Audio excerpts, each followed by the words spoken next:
Welcome. Welcome to our Wednesday yachting luncheon. Great to have everybody here looking at our pretty windows. I just had the youngster, 82-year-old youngster, sailed over because after we give a talk, it's appropriate that our speaker will go for a little sail. We're going to go sail around in the bay. And that seems fine. He comes from the East Coast. We want to take him to a sail in San Francisco Bay. A little bit about future speakers. You want to come by next week because all of us are familiar with Latitude 38. It is actually the largest, at 50,000, largest circulation yachting magazine in the world, and it was born right here in River City. Started in Sausalito and more than 30 years ago moved to Mill Valley, where they've been ever since. We hear all about it from the publisher, John Art. And then the Treasure Island Museum. We've all looked at Treasure Island. Been here since the World's Fair in the 30s. Well, we're going to hear all about the new museum on Treasure Island, about Treasure Island. And then in November the 6th, Barbara Roberts will be here to talk all about her life. She's a medical doctor who became, as things turned out, a doctor for the head of the New England mob. You're saying, what? What? Of course, who else would write a book? And then she became his mistress. She's talking about all this. And she's an incredibly amazing lady, actually. And she's going to talk all about her latest book, The Doctor Broad and a Mafia Love Affair. So you don't want to miss any of those talks. And now a little bit about our speaker today. At age 8, he was sailing around in a Boston whaler, powering around in a Boston whaler in Mamaroneck, New York. Now that's appropriate because Mamaroneck, New York is the site of many America's Cup boats, including the Golden Gate Challenge's second boat. Our boat 61 was built there by the Robert Director Yard. And I want to take a moment to pause for one of the incredibly good sailors in our America's Cup effort that year in the Golden Gate Challenge, Tommy Ducharme, who, sad news got to us today that Tommy, only 55, had a heart attack. Charles Ducharme, not Tommy, Charles Ducharme had a heart attack. A great, good guy, sailor in junior sailing program, a teacher of junior sailing around here, and a wonderful guy that we all knew. So we're very sorry to see Charles pass from this earth because he was a part of a great sailing family in our yacht club. He and his two brothers, Tommy and John, used to teach junior sailing to every Tinsley Islander back, 30 years or so ago. Back to our speaker. So he starts in Mamaroneck, New York, where we built one of our America's Cup boats. By age 12 and 13, he's spending his summers in the Berkshires at sailing camp on, you guessed it, a sailfish. Who sailed in sailfish? Everybody should be raising their hand. Of course, he was one time, before lasers came along, the most populous boat in the world. Then, of course, he graduated up, and by 2014, he was sailing around in the Bahamas in bigger boats, 40-foot sailboat, and then started giving talks in transatlantic cruises on liners, on the history of yachting and the history of the clipperships, et cetera, et cetera. He's now written 2 books. His first book, A Man and His Ship, was the Wall Street Journal's top 10 in fiction, nonfiction books. Great writer. And he's going to thrill us today with his story about the second book, Barons of the Sea and their race to build the fastest clipper ship. Why and how all that happened is very exciting. We think about the technology world of today and we think about Silicon Valley. Well, in the 1870s, 80s, and so on, the highest tech vehicles were those clipper ships. They were among high tech vehicles. And the faster you got the tea from far away, or the faster you carried the opium, people were transporting opium. What a surprise, but it was actually incredibly big business, and the interface between high technology and giant business is what our speaker today will talk about. Please welcome Stephen Ujifusa. Stephen, come along.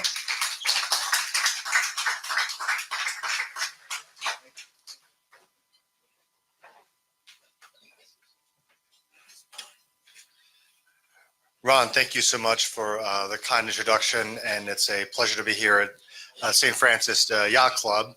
And I'm also looking forward to my first sail on San Francisco Bay. And this is my first talk in San Francisco on Barons of the Sea, and I feel it's only appropriate to be giving a talk right here where in the 1850s during the high water mark of the California gold rush, people would wait and wait for the clipper ships to come in. And when a clipper ship such as the Flying Cloud or the Westward Ho or the Coeur de Lion would show up, merchants would run down to the wharves to find out what these clipper ships were carrying from the East Coast and were salivating at the high prices they could sell them to the miners. The old saying in a gold rush is you don't make money digging for gold, you make money selling stuff to the miners. And that's what these clipper ships carried. And when a ship like the Flying Cloud would show up at the San Francisco docks, imagine a time when boots sold for $60, 60 1850s dollars. So this was a way that merchant ship owners got extraordinarily wealthy. And these ships, yes, as Ron said, were the high-tech, the highest technology of their time.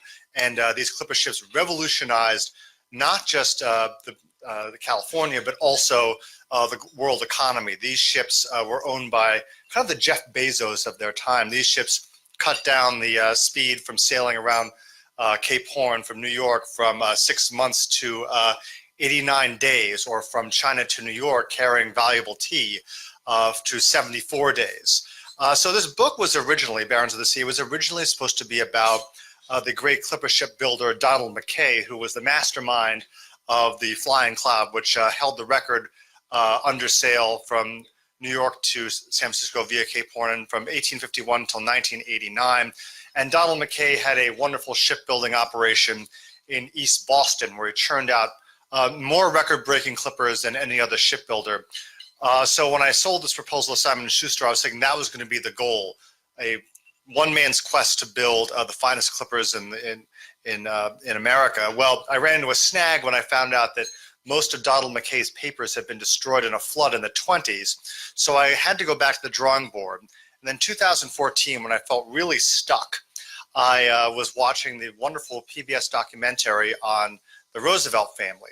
And about a third of the way through the documentary, they talked about the marriage of the 55-year-old James Roosevelt and the 25-year-old New York Society beauty Sarah Delano.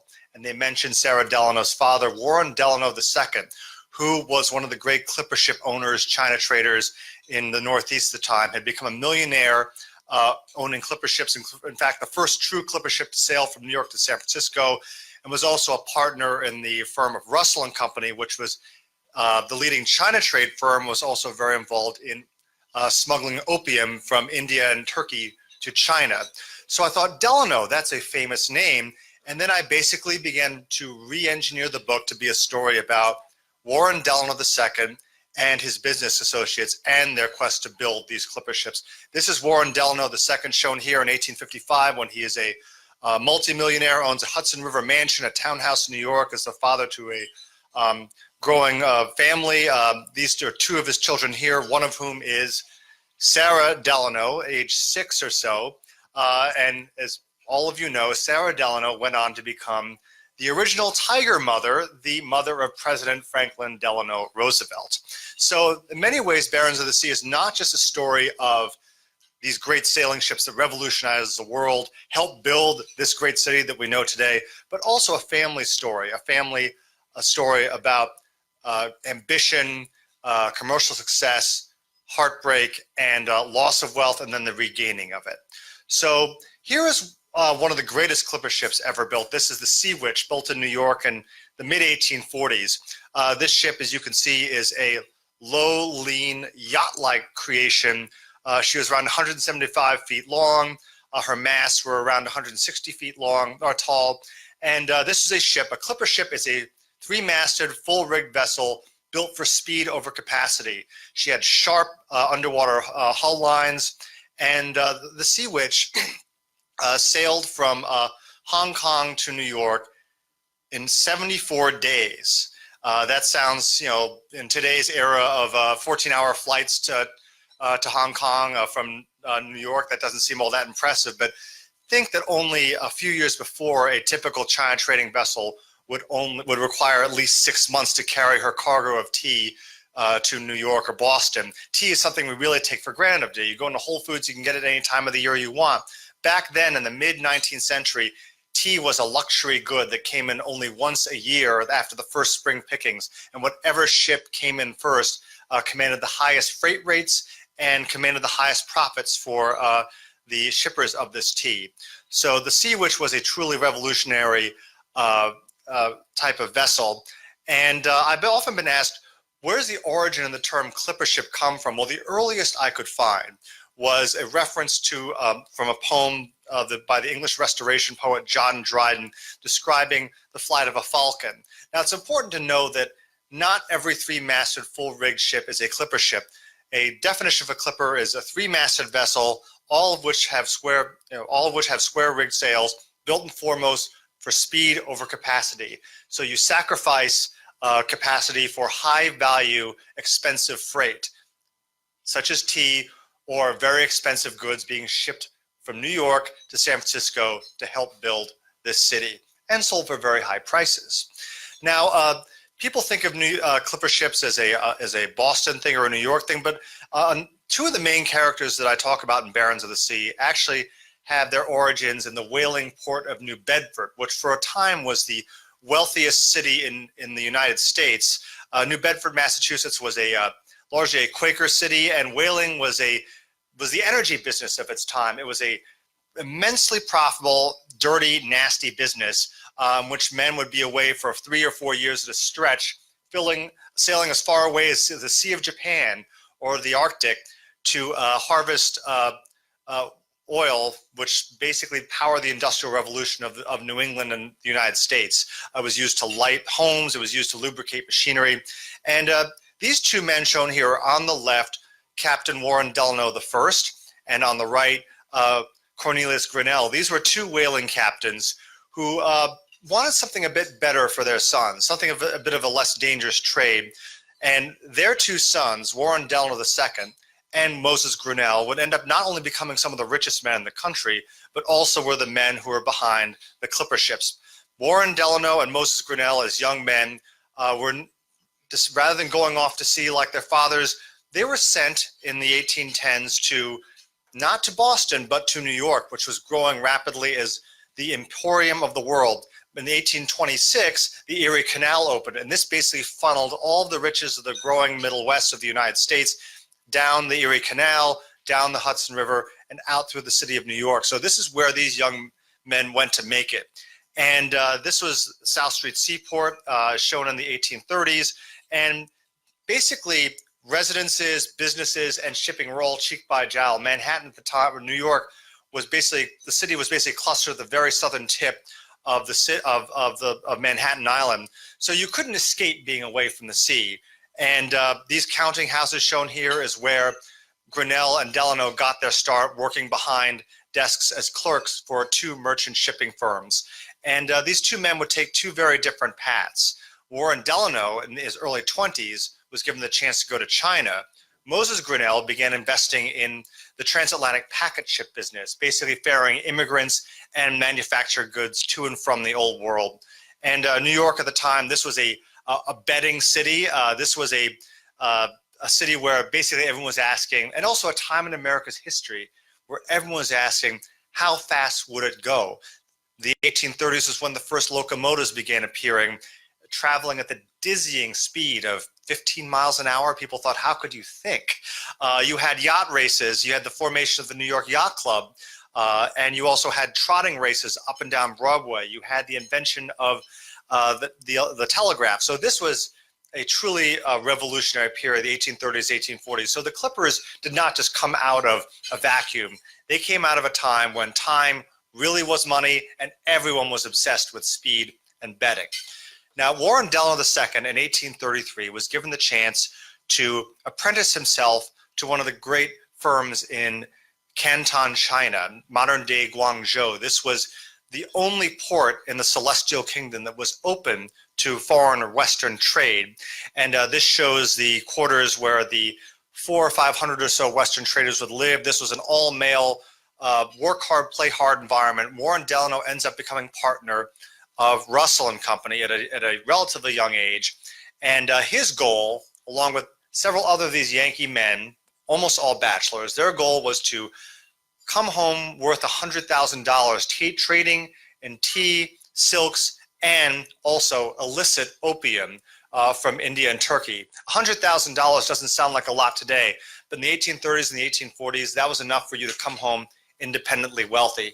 Now, before the age of the clipper ships, this is the sort of vessel that would carry tea from China to New York. This is a East Indiaman. This is a ship that was built for capacity over speed. These ships could barely make 7 or 8 knots. And the British versions of these ships were often converted warships. And they had what was supposedly called, well, what sailors call a codfish head and a mackerel tail, a blunt bow and a sharp stern. This was a 17th century design that basically mimicked the silhouette of a fish. And it was based much more in tradition than in actual nautical science. So these are the sort of vessels that these Americans and the British traders were sailing back and forth. And unlike the British, the Americans had no state support. The British China trade was a government subsidized monopoly, and the Americans had no state support. So this actually gave the Americans incentive to experiment with different types of vessels that could carry tea faster to the New World, to New York and Boston. So the development of the clipper had been really, the clippers as we know them came on the scene in the 1840s, but their development really dated back to the 1830s. Now, if you were Warren Delano II, or one of these American traders, you really wanted to get to know this man. This was the Chinese trader Wu Ping Chen, known by his pidgin name as Hao Kwa. He was the head of the 12 or so Chinese merchants who were allowed to do business with the fan kui, the Chinese word for the foreign devils. He was arguably the richest non-sovereign in the world. His family controlled some of those valuable tea plantations in China. He was worth approximately $25 to $26 million in the 1830s, which is a lot of money today, but back then you're talking about Jeff Bezos billions. And he did not like doing business with the British that much. He felt they were untrustworthy and arrogant.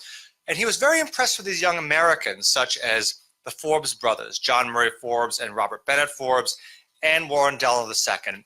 And he entrusted a lot of almost all of his tea exporting business to them. And with John Murray Forbes, he did the ultimate thing. He entrusted $500,000 of his money to be invested in America. So John Murray Forbes came back with $500,000 of Huqua's money, which he eventually invested in things such as railroads, Midwestern land. So the first example of Chinese venture capital in the United States dates to Hao and John Murray Forbes. Now, if you were a kid from New Bedford or Boston or New York, you were used to a pretty, these cities weren't as we know them today. They were very kind of modest affairs of small brick homes. This was Haoqua's world. This was his villa on Honam Island.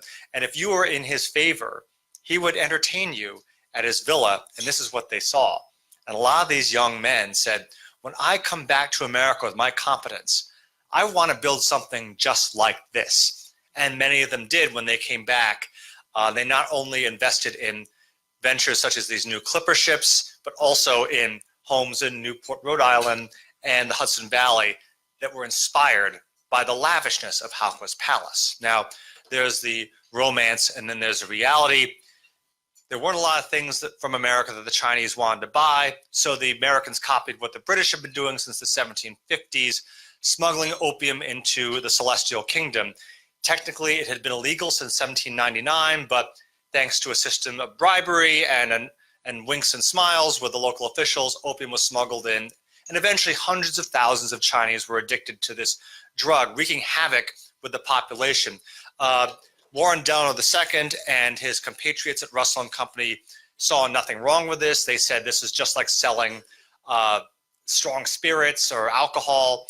They did not see beyond the barriers of their compounds in Canton what havoc was wreaking. But this was a sort of vessel that was smuggling the opium in from Turkey and India. These were the true ancestors of the clipper ships that we know. These were small, fast opium clippers, schooners built to carry opium as fast as possible. These opium clippers could sail as fast as 14 to 15 knots to evade pirates and the Chinese Coast Guard. Now, I don't want to get into all the details of the Opium War, but in the 1840s, China eventually said, we've had enough of this, no more opium. A huge amount is seized from the British and the Americans. The Royal Navy eventually sails back for punishes the Chinese for stealing the Queen's opium. And this war, the Opium War, cracks open China with four more ports open to foreign trade, and basically the ceding of the island of Hong Kong to the British as a crown colony. The Chinese have not forgotten this, and this was the beginning of what has been known, for better or for worse, as the Century of Humiliation. And the American traders who were there, and Warren Delano II was present for the shelling of Canton Harbor.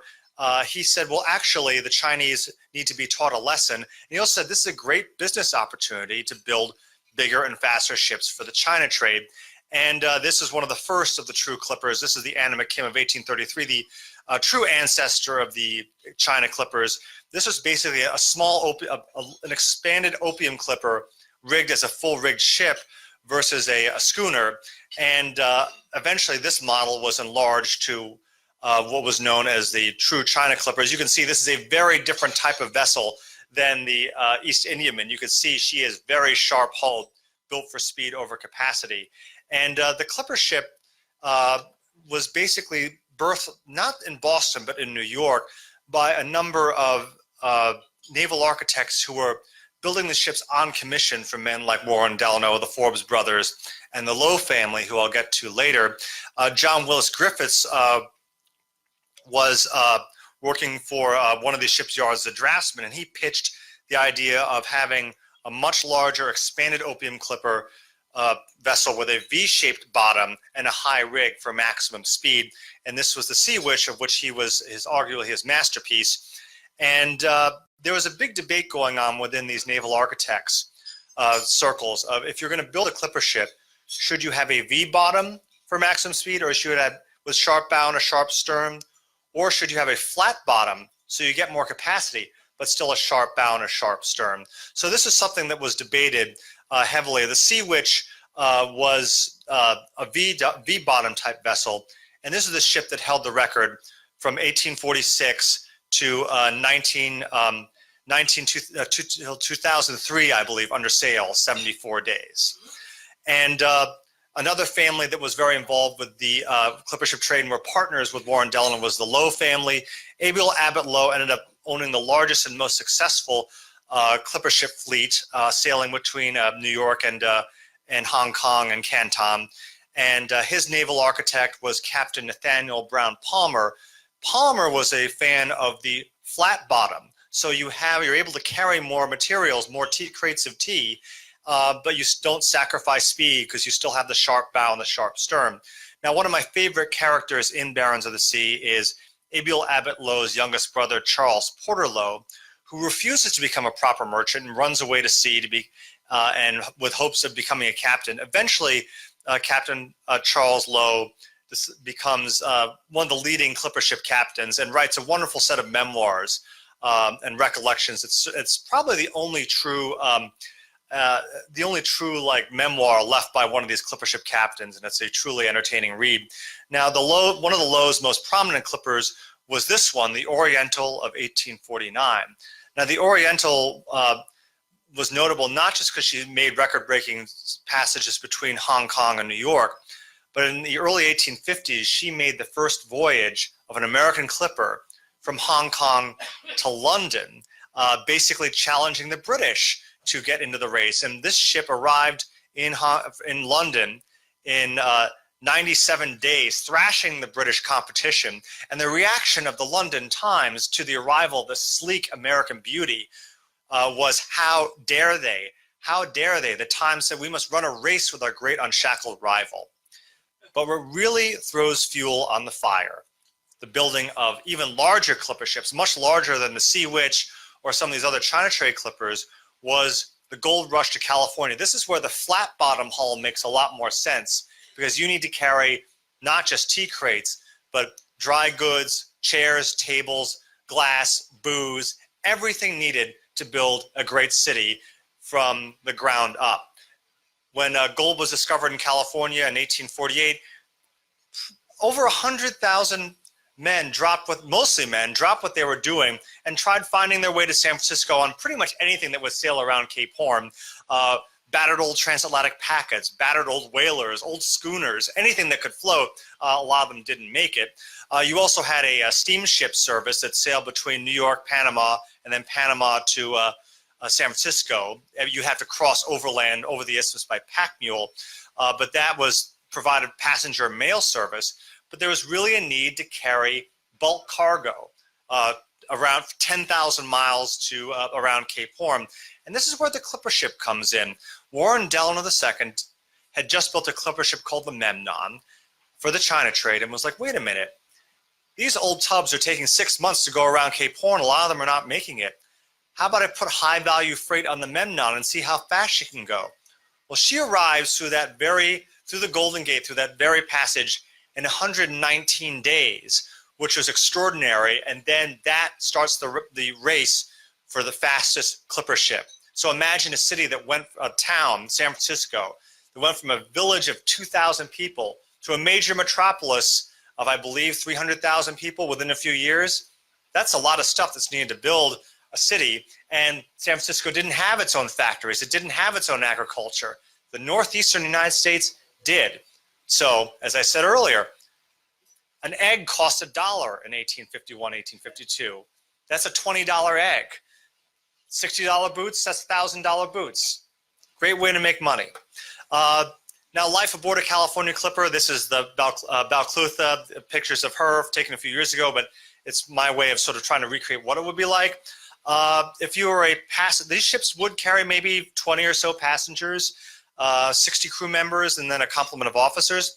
If you were an officer or a passenger, life was pretty good. You had beautiful staterooms. You had there was a floating barnyard on board where you get fresh meat. You had canned vegetables. So food actually was not too bad as long as you got over your seasickness and your fear of going around Cape Horn. But if you were one of the 60 or so sailors required to sail a large 300-foot-long California clipper ship around Cape Horn, life was not so good. This was pure laissez-faire capitalism, no regulation of any kind, no radio communication whatsoever. Not until 1900 was there ship-to-shore radio communication. So you were at the mercy of the captain if you were one of these crew members. And often these crew members were, shall we say, the old saying was shanghaied, but they were taken from, basically the captain would pay an agent to patrol the houses of ill repute and the bars along the South Street seaport. They'd have a bit of opium or dropped in their drink. They'd wake up and they'd be on a clipper ship for California, and a third of their wages would be taken by the agents. So not always willing hands, but the most dreaded part of any journey, of course, was rounding Cape Horn, known as Cape Stiff or Dead Man's Row. A few clipper ships were lost off of Cape Horn, including one, the Wild Pigeon, which struck an iceberg. As all of you know about Cape Horn, it is one of the most dangerous passages in the world. You are constantly facing westerly gales, snow, sleet, you name it. It was extraordinarily dangerous. This is no exaggeration, this drawing showing what one of these clipper ships would have to go through. And these captains did not like shortening sail in bad weather. They saw it as a great opportunity to make speed, and several of them were dismasted. Or if they were facing a bad weather around Cape Horn, they would sail as far south as Antarctica to avoid these westerlies. So imagine piloting a clipper ship like the Red Jacket through icebergs with no auxiliary power. Now, touching a bit on Donald Mckay, who became the true master of building of the California clipper, the big 250, 300-foot long, flat-bottom, massive wooden clippers whose names we still remember today, like Flying Cloud or Westward Ho or Glory of the Seas. He was an immigrant success story. He was from the maritime provinces of Canada, and he set up a successful shipyard in East Boston. And I love these two quotes that sum up his design ethos. "My speech is rude and uncultivated, but my feelings I trust are warm and true. I never yet built a vessel that came up to my own ideal. I saw something in each ship on which to improve upon." His second wife, Mary Mckay, provided a lot of the lyrical names for his vessels. he was also very close friends with the Boston poet Henry Wadsworth Longfellow, who not just wrote the Midnight Ride of Paul Revere, but also the building of a ship was with the famous line, "Sail on, O great ship of state." This is what his shipyard looked like in East Boston at its peak. Several clippers at a time in the 1850s would be built.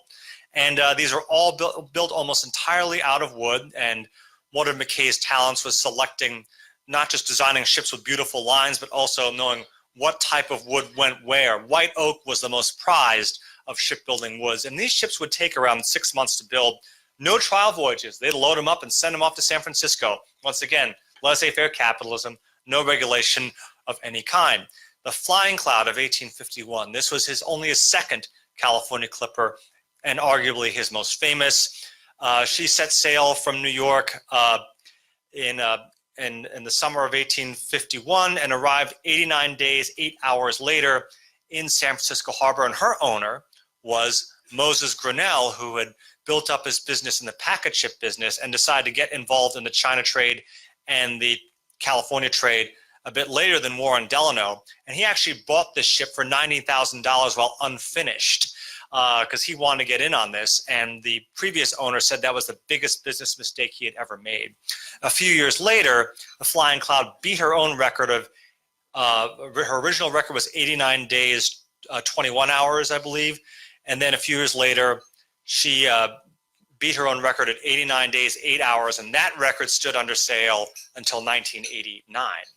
And the ship had a secret weapon, not just that she had a fantastic captain, Josiah Perkins Creasy, but his wife, Eleanor Creasy, was his navigator, and a truly accomplished and amazing woman who was a mathematician from a young age.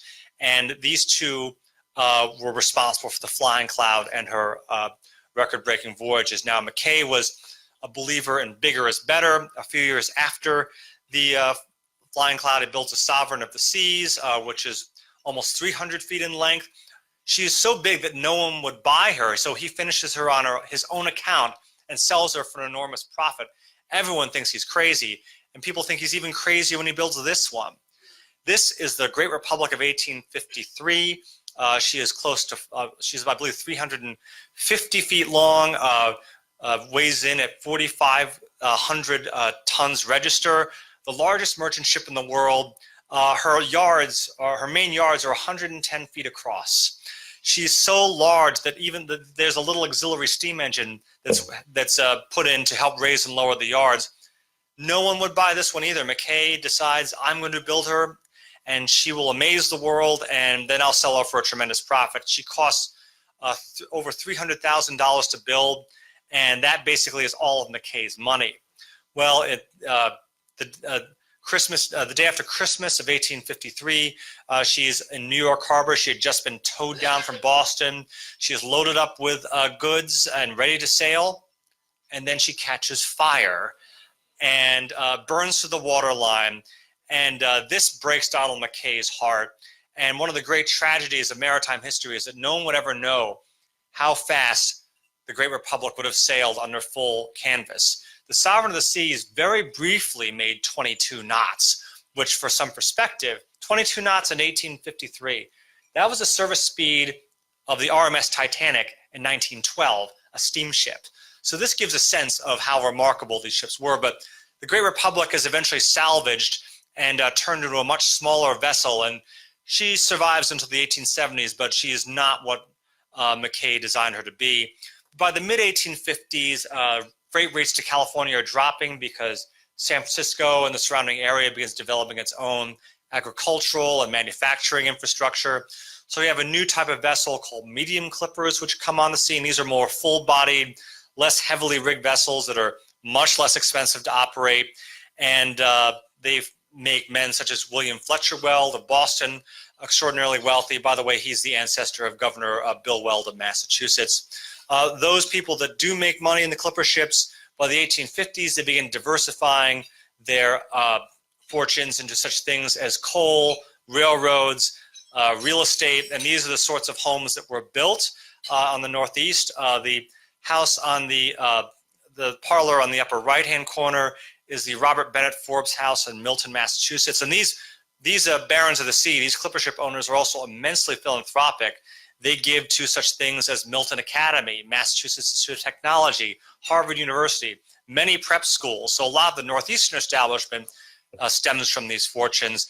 Algonac was the family home of the Delanos.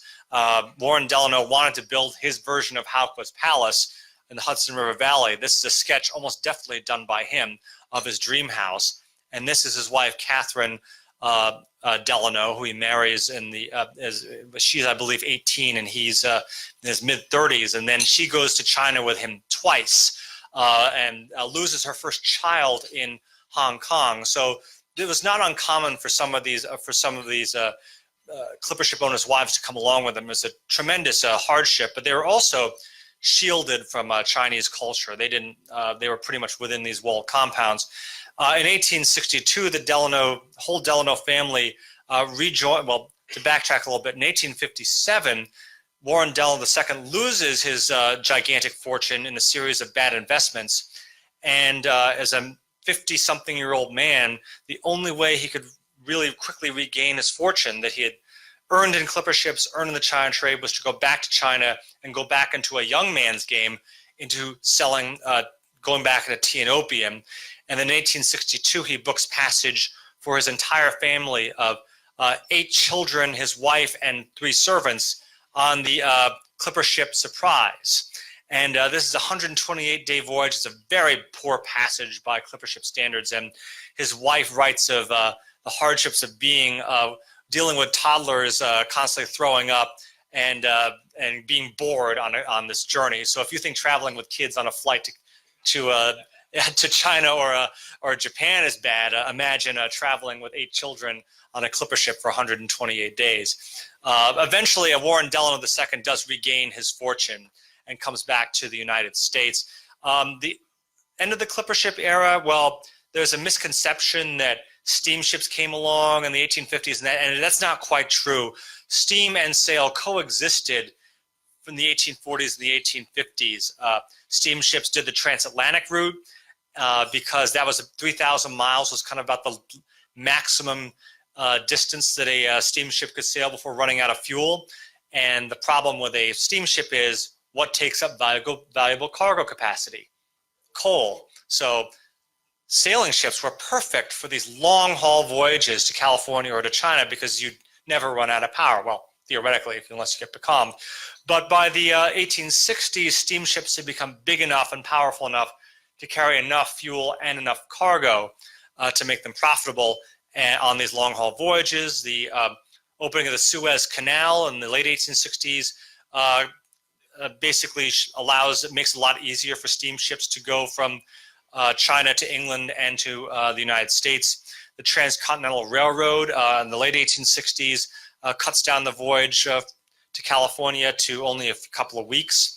And then the American Civil War does a number on the Northern Merchant Marine, because the steam-powered Confederate commerce raiders, their job was to go out and sink Yankee ships, mostly whalers, but a few clipper ships, such as the Jacob Bell, were caught by these Confederate commerce raiders. $200,000 of cargo, by the way, was lost when the Jacob Bell was burned and sunk by the CSS Florida.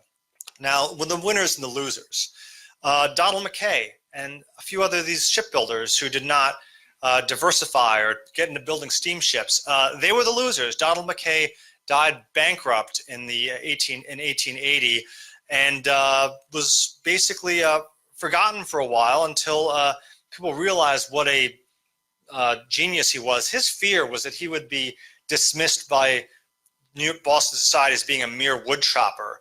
But today he is remembered in Boston as one of the great shipbuilding heroes and one of the great Bostonians of all time. The winners of this story, families like the Delanos, who by the 1870s had diversified their investments into all sorts of industry, into railroads.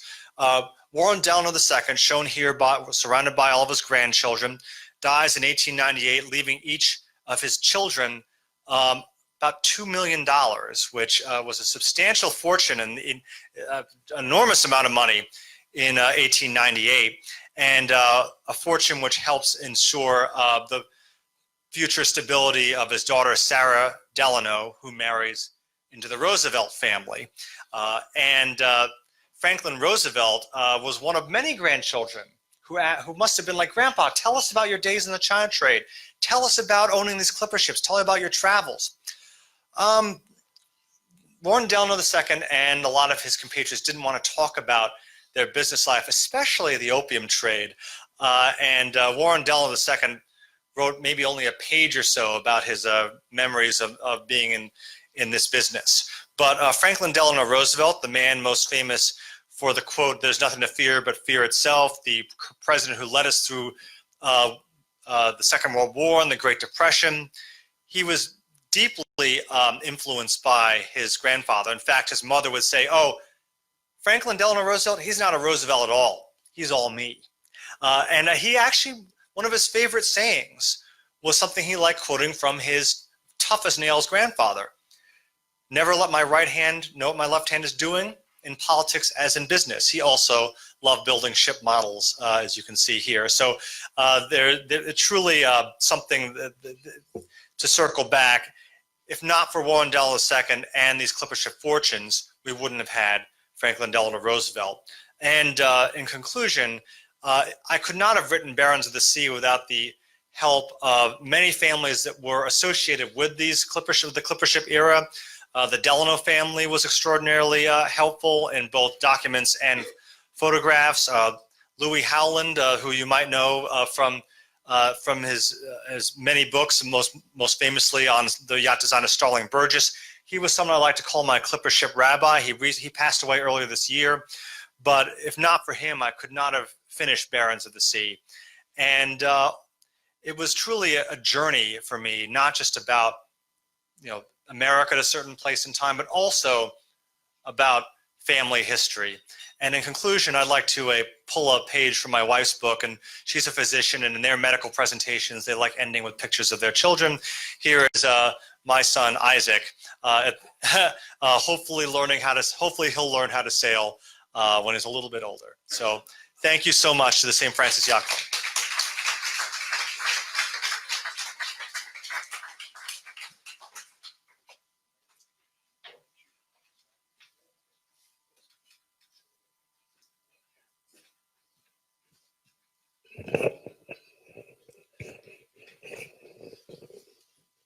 Wonderful. Let's see, Vince, microphone.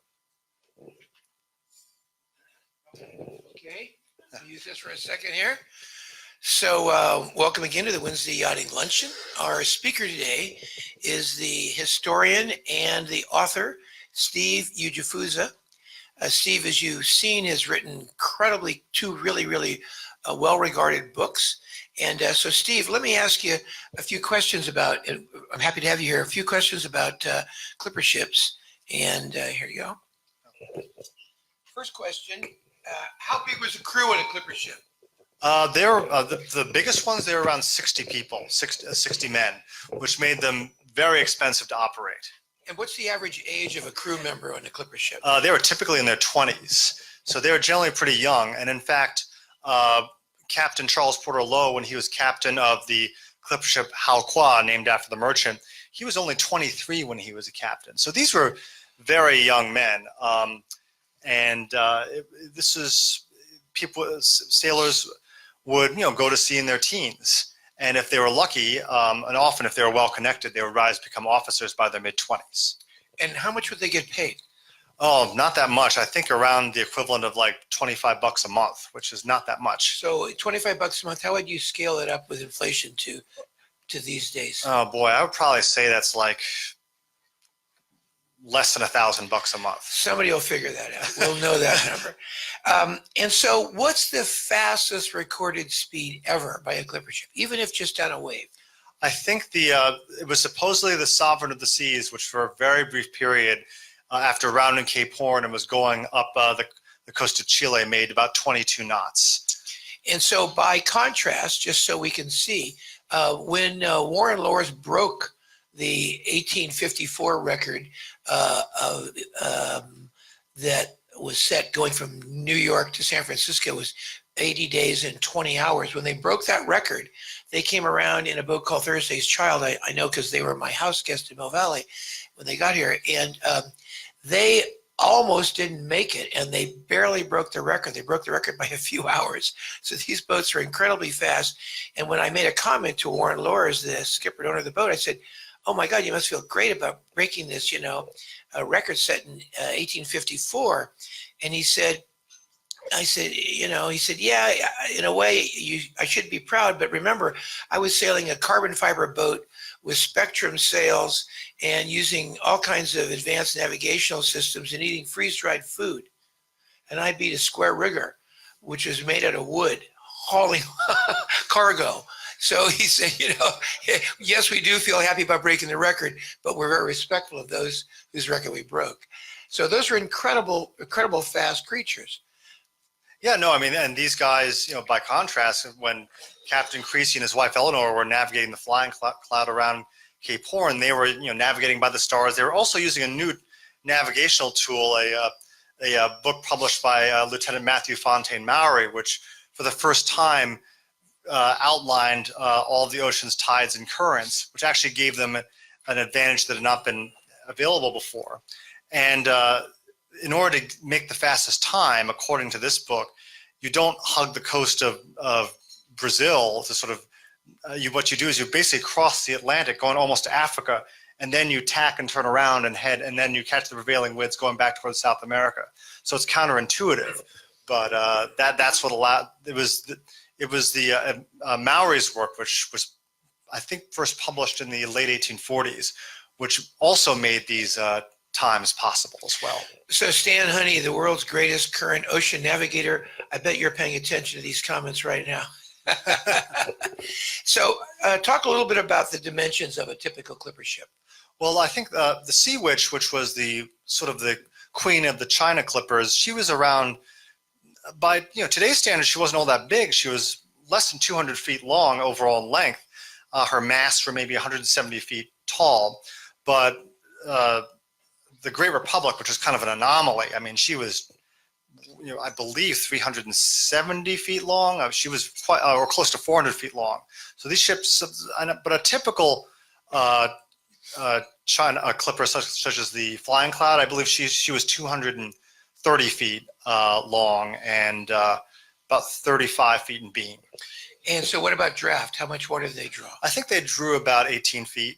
So, they were all, a good clipper ship was also copper bottomed to prevent the growth of marine life. And that also contributed to their speed. What about ballast? Did they have internal ballast, any ballast? What was the status? Oh, they had internal ballast. Not external ballast yet? No. When you talk about the most significant record, are there around the world records set by clipper ships? Was there any trade reason to go around the world? That's actually a very good question. I don't have the exact record off the top of my head for an around the world voyage, but during the early 1850s, during the height of the gold rush, what some of the most aggressive clipper ship owners would do was that they would load up a ship in New York, sail her around Cape Horn, sell all the goods in San Francisco, and then sail across the Pacific, maybe pick up whale oil in Hawaii, because that was actually a pretty popular whaling port, and then they'd sail to China, sell that, and then pick up a cargo of tea and silks, and then sail home around the Cape of Good Hope. So that was, for a very brief period, between 1850 and 1855, there was an around-the-world business. Now, I think the Flying Cloud, there was kind of a rivalry between two clipper ships, the Flying Cloud and the MB Palmer. The Flying Cloud was very, very good at at sailing around Cape Horn, but the MB Palmer, captained by Charles Porter Lowe, she always beat the Flying Cloud going across the Pacific and heading home to New York.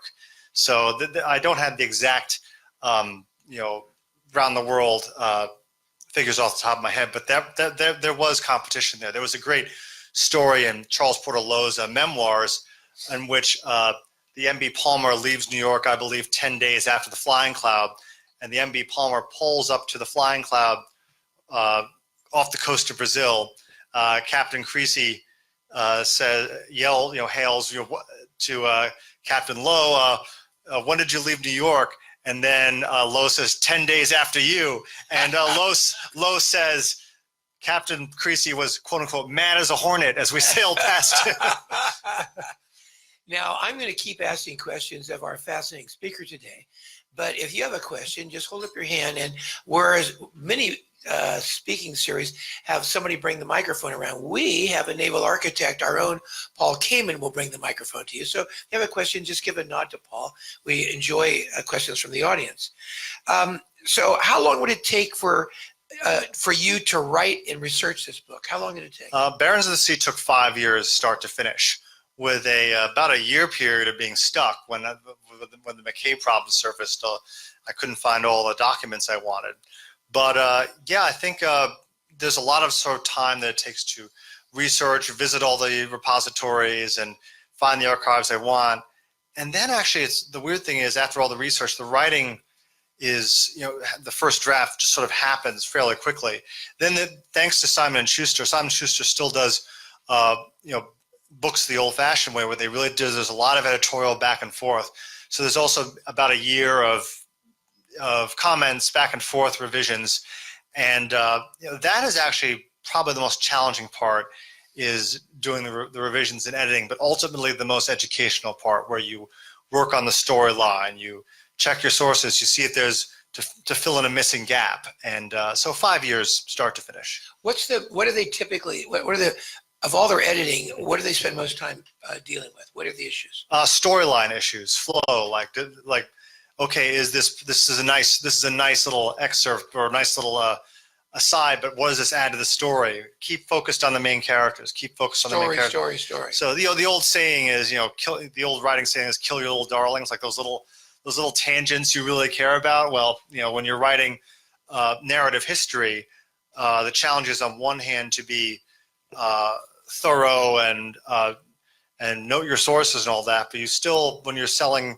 when you're doing narrative history, you want to also tell an engaging story. And there's this one of the historians I really admire was the historian Walter Lord, who in 1955 wrote A Night to Remember, and he was kind of the inventor of modern day popular history. And when he wrote A Night to Remember, he wrote it like a minute by minute novel, The Sinking of the Titanic, in this gripping way. And his time, the reason why he was able to write that book at that time was the 705 Titanic survivors, by the 50s, they were really starting to die off. So he felt this is the time to get these people's memories down now.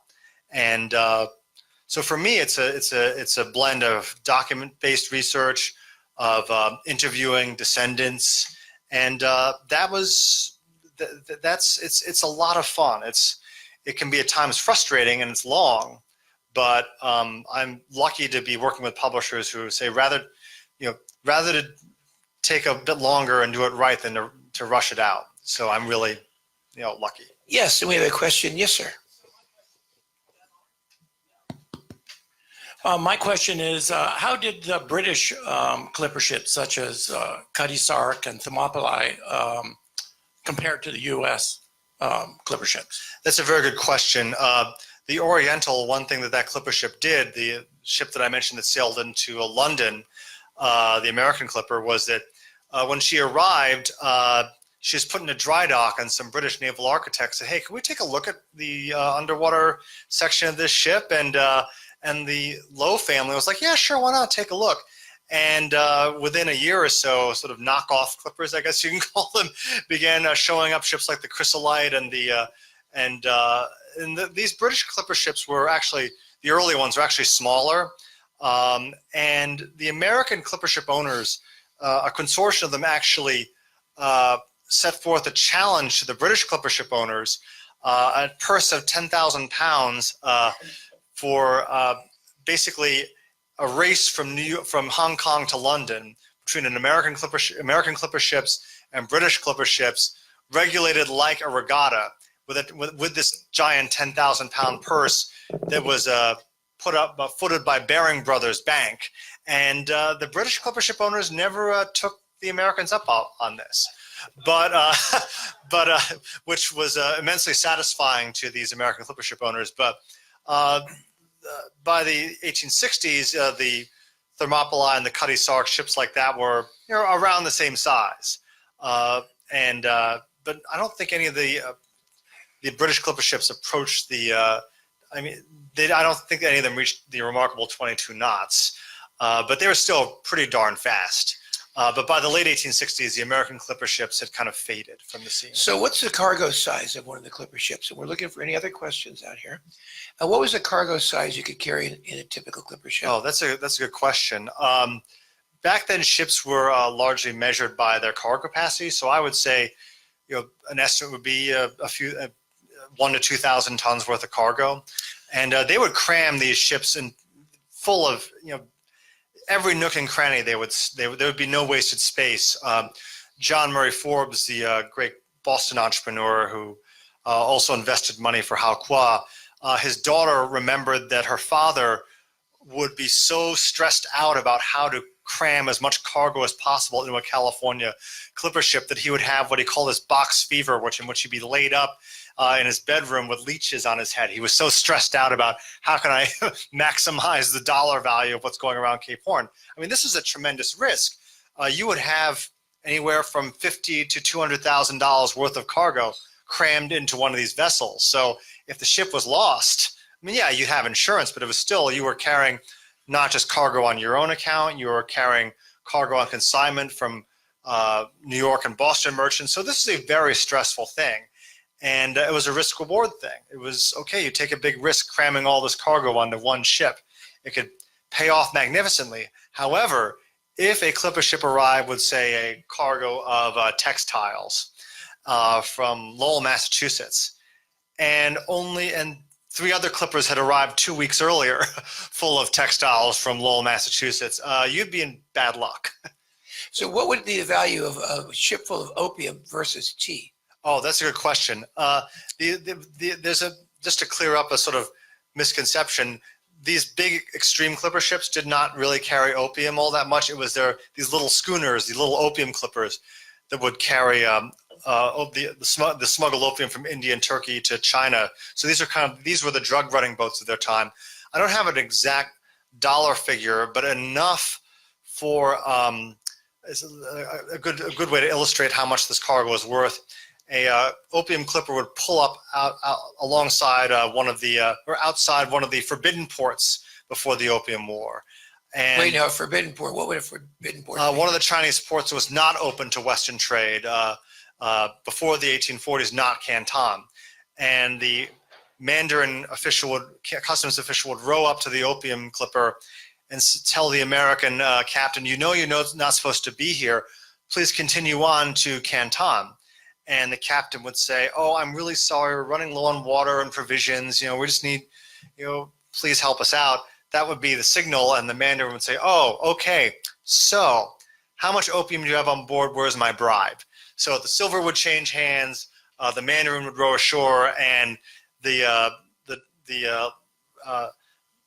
Chinese drug dealers' boats would row out to the opium clipper, exchange the opium for silver, and then the silver-laden little opium clipper would proceed on to Canton, and then that silver would be used to buy the tea that would be shipped home to the United States. Hao Qua himself claimed to be ignorant of opium, even though when it comes down to it, that helped build a lot of his fortune.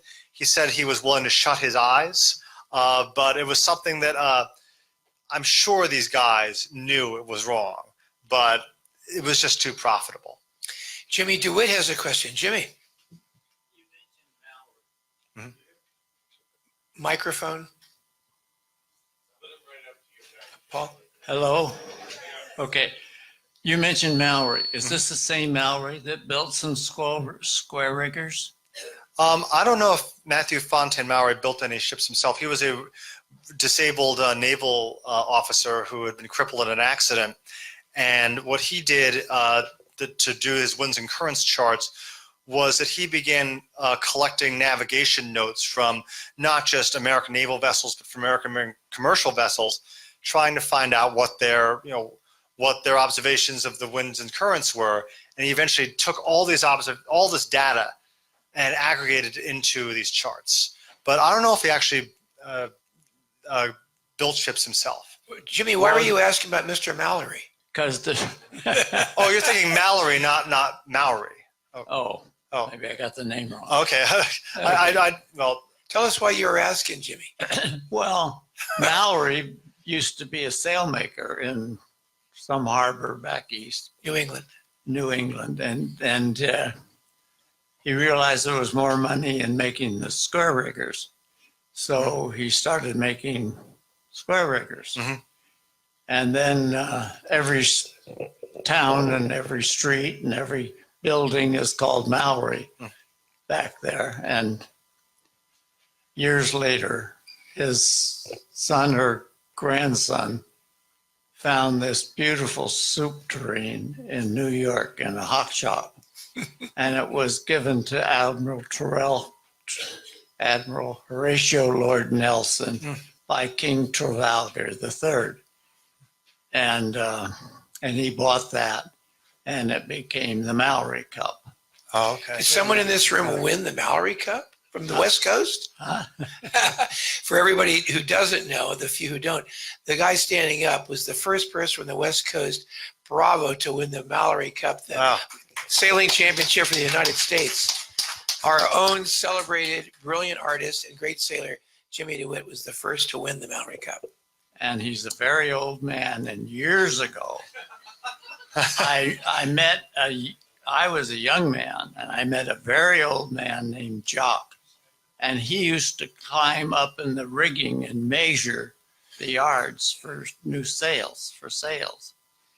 And he can remember being up there and watching people be shanghaied and thrown aboard these ships to go out to sea. Thank you, Jimmy, for the And- question. Thank you. And the other story, I don't know if it's true or not, but for the return trip back to New York or wherever, without ballast, they went up to a place called Red Rock up here. It has a big chunk taken out on the Richmond San Rafael Bridge side that they used to take the rock and put in the ships to give them ballast to get home. That's all I know, and I don't know if it's true or not. Thank you, Jimmy. Thank you. Thank you. Good one. So what about pirates? Oh, that's a good question. There were one story I did come across was the danger zone was going through the Dutch East Indies, which is modern day Indonesia. At least one clipper ship, the Memnon, which was owned by Warren Delano, she ran aground going through the Dutch East Indies, and she was immediately pounced on by pirates who were waiting for a ship to run aground. And there's this account where the sailors and the officers of the Memnon are scrambling into the ship's boats on one side, and the pirates are clambering up on the other side, and the ship is stripped and looted. But that was another advantage these clipper ships had, was especially when they're sailing through the Dutch East Indies, that was their speed allowed them to outrun pirates. But still, I mean, those were treacherous waters, and often the pirates would wait for a ship to run aground. So why didn't the Chinese build their own clipper ships? It's interesting the important thing to remember is that the Chinese were master shipbuilders in the 14th and 15th centuries. They built these gigantic junks which sailed as far as Eastern Africa. I mean, supposedly they were 400 feet long, almost floating cities. So they were master mariners. But I believe it was in the mid 1400s. Yeah, it was the mid 1400s where the emperor decreed that there would be no more long distance blue water voyages because China did not need. The emperors were worried that this was a distraction from China focusing on itself, and China basically turned inward, and at the time was big enough, rich enough, and self-sufficient enough that they weren't particularly interested in these overseas trade missions, especially to India and Eastern Africa. And there was plenty of coastal traffic between China and modern-day Vietnam and Southeast Asia, but China was basically in itself self-sufficient, and it was just not. Sadly, that shipbuilding tradition had been lost by the mid-19th century. Was that the beginning of the xenophobia we think of as a Chinese characteristic? Well, I would say that China was not they basically felt, as the Middle Kingdom, they were, the center of the world, and they felt that the Western traders were basically seen as a kind of a bit of a nuisance in many ways, in terms of like being present in Canton, but they were, and Hao Qua himself was not, although he was of Mandarin status, he had purchased that. Merchants in China were not seen, given high social regard compared to the government officials. If you were the smartest guy in your class in China up to the mid-19th century, you didn't become a merchant. You went into government service. You took the Confucian-style exams. Hao Qua was not seen as someone, despite his vast wealth, as someone who was of a great social stature. So in many ways, his adoption of these American sons, as he called it, was kind of his way of sort of creating proteges in his own image. And if you were an American trader who came back with a portrait of Hao Qua, and he gave 50 or so portraits away to his favorite Americans, that if there's a portrait of Hao Qua in your home or office, that was a sign that you were in that exclusive club. These painted watercolors? No, these were oil paintings that were done either by a Chinese artist named Lan Qua or a British artist who was living in Canton named George Chinnery. But I think China, their attitude was, China had been the most advanced civilization from the fall of the Roman Empire until the late 18th century. The idea of steam-powered warships was coming into Canton Harbor. It was a shock, and the Japanese would later face something similar in 1853 when Commodore Perry's fleet of steam-powered warships sailed into Edo Harbor and saying, "Open up to trade or else." And the Japanese did not want a repeat of what happened in Canton, so they opened themselves up and industrialized very quickly. But China had a formidable maritime culture up until the mid 15th century, and sadly that culture had been lost. That shipbuilding know-how. So we all have questions, and Grace Knight, you have a question. Yes, Grace.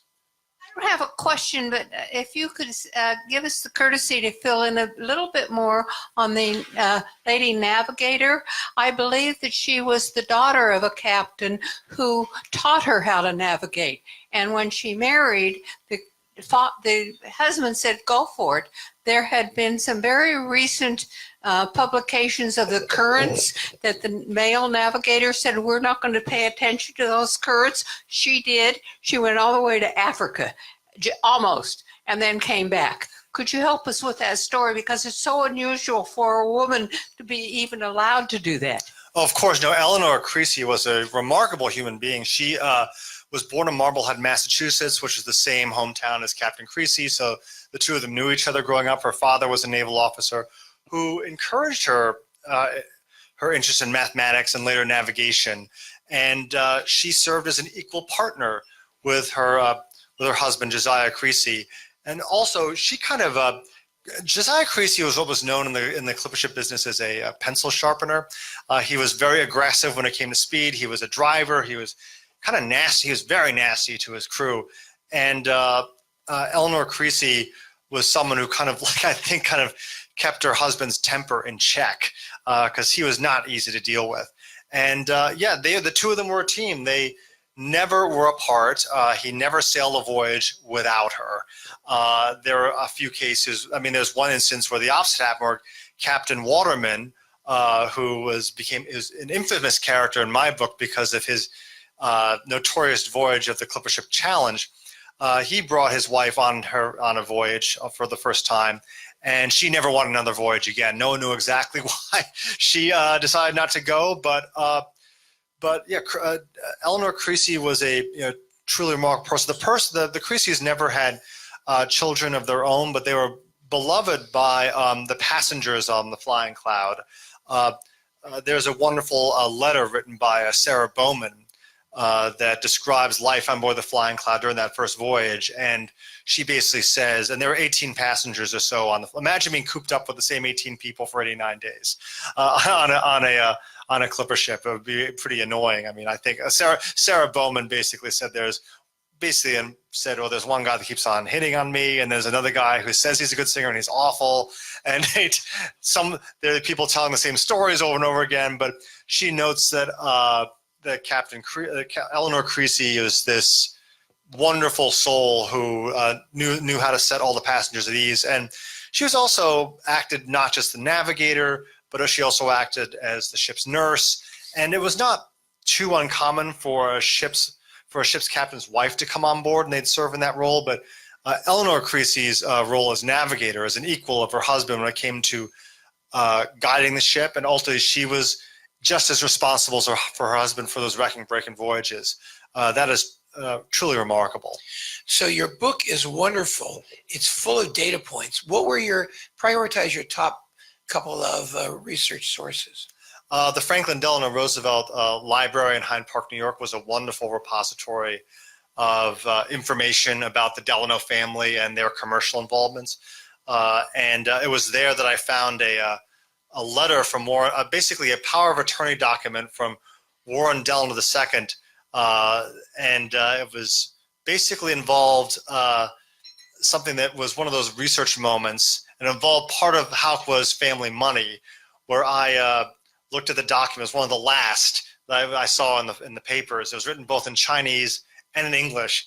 And it was one of those moments where as a researcher I said, "Oh my God," and the librarian said, "Are you okay?" I said, "Yes." To find out about this document that involves a huge chunk of Hauckwa's family fortune, the Delanos and the Forbeses, you should read the book. But it was truly remarkable. It basically involves a fight for control of the management of this large amount of money. So give us another source. That sounds wonderful. What are the sources? I'm trying to think. Other great sources. Peabody Essex Museum had some wonderful sources. That's in Salem, Massachusetts. And trying to think also. The Massachusetts Historical Society had a lot of wonderful documents regarding the Forbes family and Donald Mckay, and yeah, it was truly a remarkable journey. I mean, it's kind of fun to travel for these research projects. You never know what you will find. Yes, Paul Kamen has a question. Paul. Sure. Well, I can't let this go by without putting in a good word for the ships designed and built by William H. Webb in New York, because even though the Mckay and the Griffith ships might have held more of the records, the Webb ships made far more money for their owners and for Webb.